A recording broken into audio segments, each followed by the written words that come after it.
এই কুষ্টিয়া 4 আসনের আসনকে দাঁড়িপাল্লার প্রতীক্ষা বিজয়ের জন্য আমরা সর্বোচ্চ ত্যাগ স্বীকার করতে প্রস্তুত। আল্লাহ তাআলা আমাদের তৌফিক দান করেন, সকলে বলি আমিন।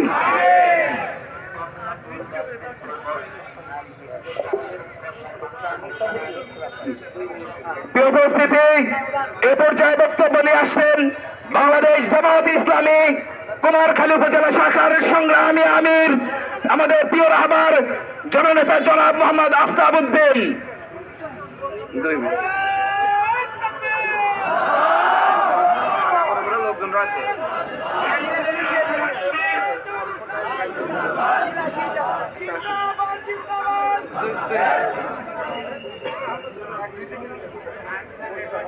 আউযু বিল্লাহি মিনাশ শাইতানির রাজিম, বিসমিল্লাহির রহমানির রহিম।